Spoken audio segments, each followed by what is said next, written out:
Good evening, and welcome to Behind the Shadows. My name is Susan Finelli, and I am your host and author of Behind the Shadows, a program where we go behind the shadows of what meets the eye. This evening, we will be looking behind the shadows of the Body-Mind program for headache relief and prevention. Our guest tonight is Jane Mundo. Jane is a Certified Master Somatic Coach and bodywork practitioner, a certified body-centered and conscious relationship therapist, and a certified massage therapist. Jan specializes in working with chronic headaches, migraine, and self-transformation. In 1970, Jan developed the Mundo Method of subtle energy touch therapy for headache and migraine relief on the spot. In 1993, Jan created a body-mind headache relief and prevention program. Jan works with individuals, groups, offers classes, lectures, workshops, seminars, and professional training. Jan is a published author, and she has a new book coming out in 2012. And Jan, I'd like to welcome you to Behind the Shadows this evening. Thank you, Susan. Glad to be here. Thank you so much. It's my pleasure to have you. As I mentioned to you before we went to air, I spent most of my life as a migraine sufferer. They began immediately at puberty, and they went through most of my life. And I spent many, many hours in a dark room with a cold rag over my eyes and taking all sorts of medications, and one after the other, my body would start rejecting them. Mm-hmm. And the migraines now, as I've aged, have weaned a little bit. But I'd like to talk to you a little bit about how you got started in this and what is a somatic coach. Okay, so where shall I start? Headaches or somatics? Somatics, because okay. I think our audience in the introduction might say, "Gee, what is somatic?" Okay. So everyone knows what a headache is. Most people do. Yeah, most people do. Yeah. So somatics is from the Greek word soma, mm-hmm. which means living body, or body, mind, spirit, emotions. So it's a way to look at body as self. Mm-hmm. So we tend to think of, okay, here's my body from the neck down, right. and here's my head. Mm-hmm. And so you've heard of the body-mind connection, right? Correct. So somatics is similar. It comes actually from a branch of psychology, that was started by Wilhelm Reich. Mm-hmm. And he was a contemporary of Freud's, and mm-hmm. he saw that you could go just so far in talk therapy, but that then people had trouble actually changing their lives, mm-hmm. like making those changes. Right. And he saw that the reason for that is that they got their emotional life or their history or what they experienced was stuck in their body, right. as armoring, is mm-hmm. what he called character armoring. Right. And so that it made them unable to have different kinds of thinking or even language or emotions, moods, all the things that we experience as humans, people were kind of unable to break through. And mm-hmm. so in the somatic lineage that I'm in, we talk about energy flowing through the body, mm-hmm. and then those constrictions or armoring, kind of constricting in banding areas. Mm-hmm. So you could think of the areas around the eyes. So people sometimes they feel like their eyes are tight, right. or the area around your jaw, like people will get TMJ, or mm-hmm. sometimes even from just smiling and putting on your social face. Yes. You kind of get stuck there. Yeah. Or the voice, throat. Yes. Mm-hmm. I'm getting hoarse right now. The area of your chest and around right. your heart, and these areas go all the way through the body. Mm-hmm. The diaphragm, your solar plexus, your pelvic area. And so what happens, how that armoring gets built, is it can be through trauma or just innocently enough through being raised in culture, or being raised in our families, whatever we needed to do to get love and attention, or sometimes survive. And yes. sometimes yeah. if it's a family where there's anger or there's alcoholism or people experience trauma, mm-hmm. kids might hide, or they might try and be the peacemaker, yes. or they might get told just even innocently enough, like, don't cry, be a big boy. Yes. And so in order to not cry, you have to tighten your jaw, you have to clench around your eyes and hold your breath. Right. So that made sense when you were young, mm-hmm. but then as you get older, those survival strategies, those strategies to get love and attention might not work anymore. They and work you might against find you, actually. They could, because you can you. find yourself in a relationship or at your job or with your colleagues or friends, and somebody says a word, or you're in a power situation, the power dynamic, something happens, and you find yourself not really in that present situation. You're back to where you were as a kid, and so you're either feeling like you want to run away and get the heck out of there, or you're kind of rolling over and going, please like me, I'll be, okay, accept me, and then you lose your power. So there are any number of ways that we kind of revert. And so what a somatic coach does is bring a person into awareness of their body through practices, so by practices I mean that we're always practicing something. Yes. And so if you change your practices, then you can get a different result. So how to practice breathing more deeply, lower into your body. How to practice when you're in a stressful situation, instead of your shoulders going up to your ears, you learn how to drop them through your off time when you're just by yourself. You might practice meditation or other kinds of I tried actually biofeedback practices for a while. Yeah. Because I was in an accident and I wasn't sleeping and I was having nightmares, and of course I was having migraine headaches to boot in addition to everything else. But it was interesting, the biofeedback, I'm sure you know, they put the electrodes on your head and it makes noise because you regulate it.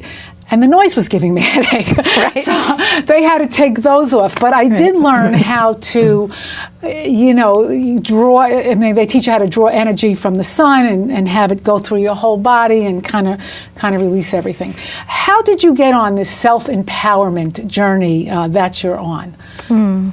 Well, it started, I think, in my teenage years. But, I'm a child of the 60s, and always was interested in consciousness, and so I'm having a horse. Well, you have some water back there, if you'd like, and because I know that you say it's possible to overcome a lifetime of pain without medication, and you have a philosophy about that. So I'd like to talk a little bit about that. Well, just really by accident, I became aware that I heard of a claim where you could stop a headache using putting your hands on somebody's head. I'm going to have to clear my throat. I'm sorry. Go ahead. Go right. That's all right. Go right ahead. And by putting your hands on somebody's head. And so I experimented with that. And that was in like 1970. My mom had migraines too. Oh, okay. But and she would revert to the dark room and, the rag. Yeah, and I didn't really understand those days, like medication. And all that. And I didn't really know what was happening. I didn't really think that I had them. But I just began playing with it, and I did you have them? Did you suffer? Actually, I did, but I didn't realize it because at the time I took on a very like a pastoral lifestyle. Moved to the country. Right. Actually lived in a spiritual community commune, very big one called the Farm in Summertown, Tennessee, and so.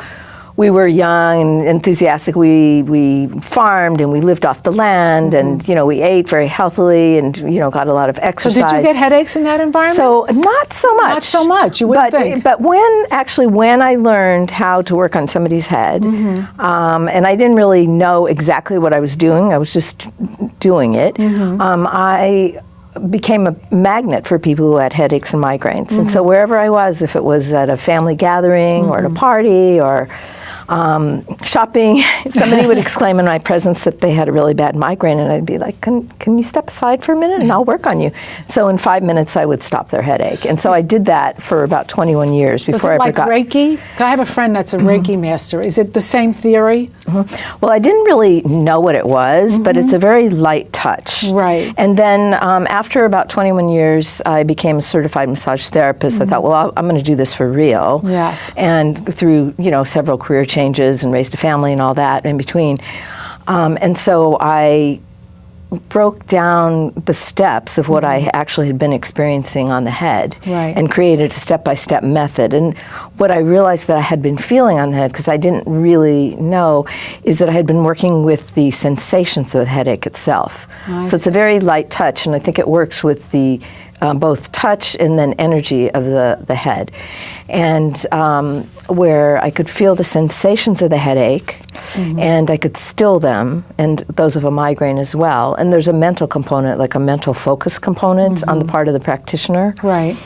And so I would focus on the sensations in a specific way, and then I could feel a release in my other hand, and the sensations of the release are different than the sensations of the actual headache. And so then I kind of quantified it in that way and tested the instructions on other people.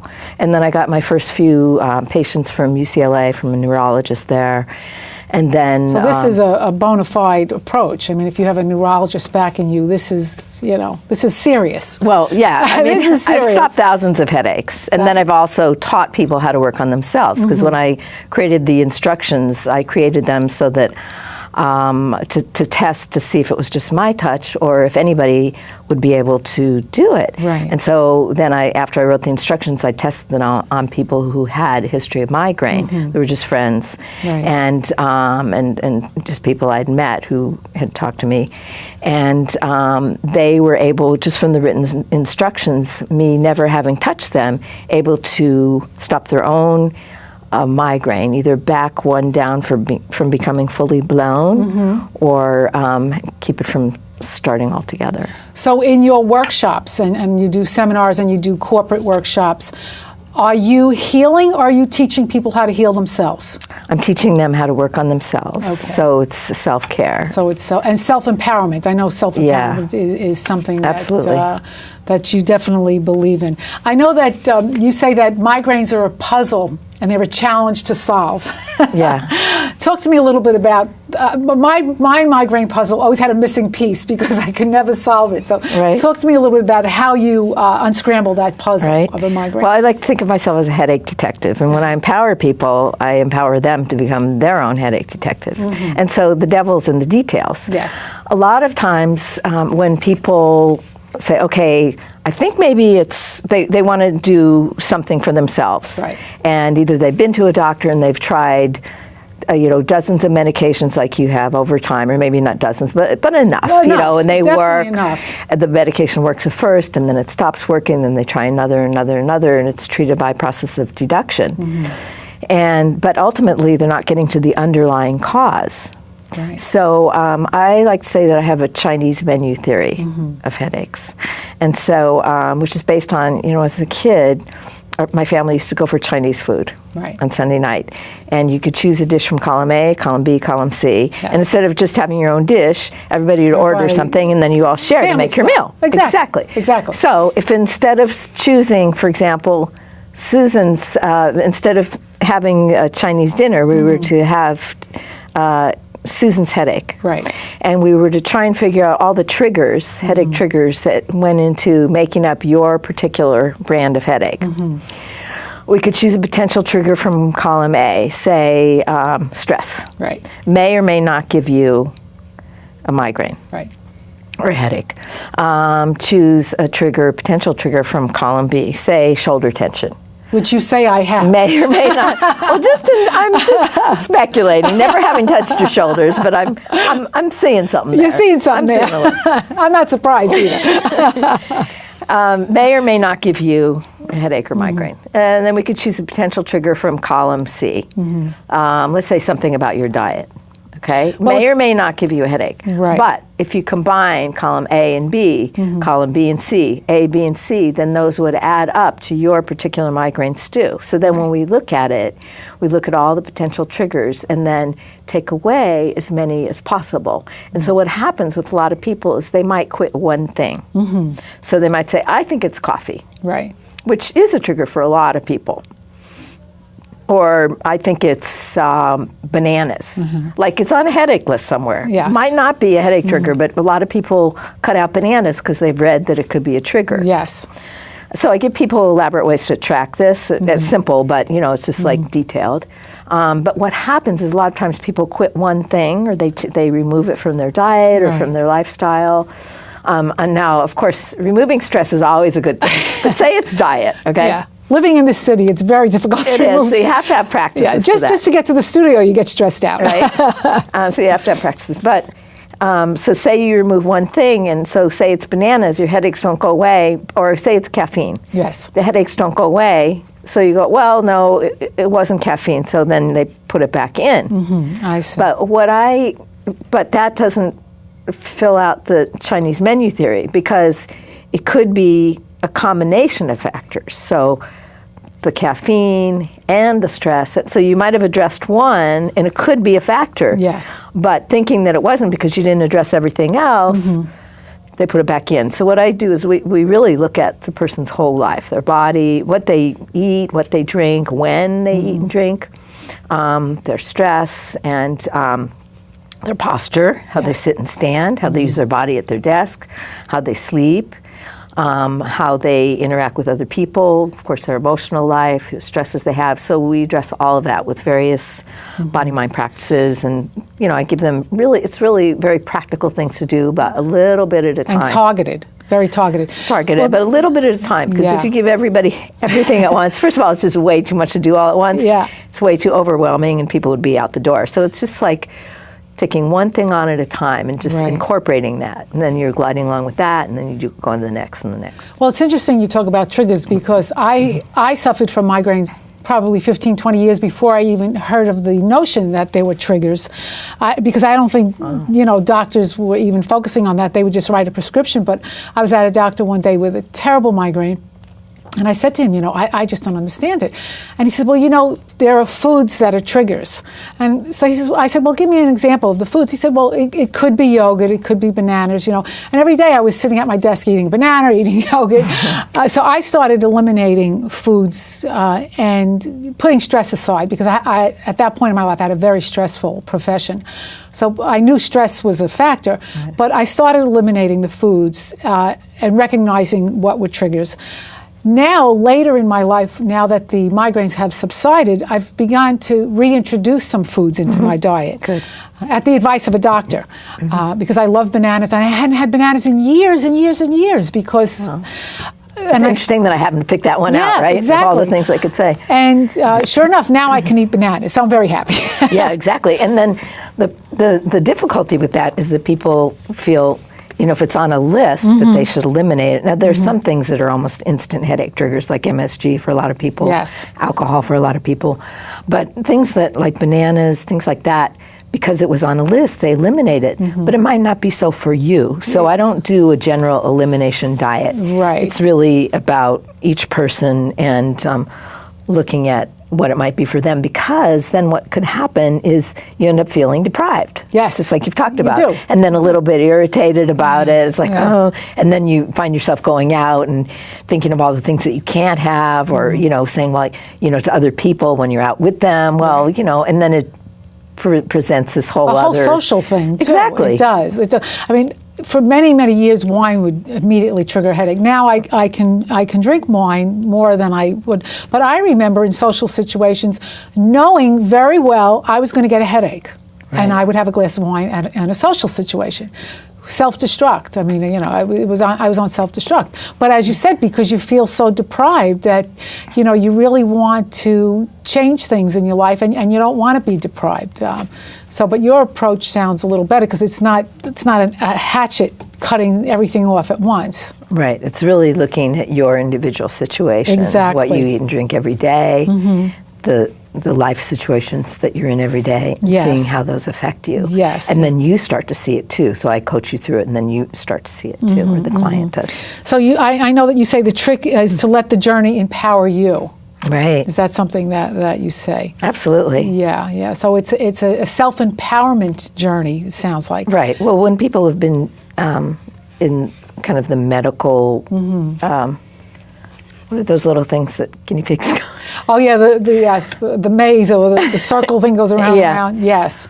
So when you've been in that for a long time, it can be, people end up frustrated, angry, and then feeling helpless and hopeless because they've tried so many things. It's not like they haven't tried or they've ignored it. They've really, they've been to all sorts of doctors and specialists and alternative therapists. I went to a neurologist. Pain clinics. Yes, exactly. Ophthalmologists, optometrists, therapists, psychotherapists, you know, and all sorts of alternative practitioners, and they're like, why can't I figure this out? Yeah. And so I keep coming back to the Chinese menu theory. Yes, yeah. But so we begin with, and then also with that comes a fair amount of cynicism, because usually they see me at the end of all these the Chinese menu attempts yes. to really get better. And they're like, well, so what are you going to show me, or what are you going to tell me that I haven't done? Exactly, that I haven't tried already. And so